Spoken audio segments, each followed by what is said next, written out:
En République du Congo, l'électrification des villes et villages constitue encore un problème d'utilité publique. Une réalité qui s'explique entre autres par le faible taux de 10% en milieu rural et 64% en milieu urbain. En vue d'apporter les pistes de solution à cette situation, le gouvernement congolais et partenaires sont à pied d'œuvre. Ce qui justifie cette rencontre du ministre de l'Énergie et de l'Hydraulique ce 5 septembre avec le Programme des Nations Unies pour le développement. Nous prévoyons d'ici 2030 réaliser au moins 700 000 branchements en zone urbaine nouveaux pour atteindre le 1 100 000 d'abonnés et à peu près 106 à 150 000 branchements en milieu rural. Pour que l'activité économique se modernise aussi en milieu rural et que le tissu économique au niveau des populations à l'intérieur du pays prenne vraiment naissance et contribue au bien-être des populations. Il consiste en la construction des centrales, des mini-centrales, des micro-centrales hydroélectriques, en la construction des fermes solaires de petite capacité, moyenne capacité et pourquoi pas grande capacité, en la construction de plus de 200 km de réseaux de distribution.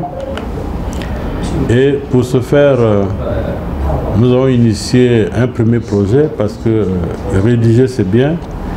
Avec madame la représentante, nous avons donc décidé de plonger à l'eau en envoyant une mission qui est en ce moment en cours dans le Niari forestier. Le Congo compte donc sur le soutien du PNUD pour relever les défis liés à ce sous-secteur.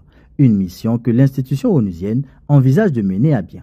Nous apportons de ce fait un soutien multiforme, que ce soit donc technique mais également financier. Et au titre de ces partenaires de choix, je voudrais citer ici le Fonds mondial pour l'environnement.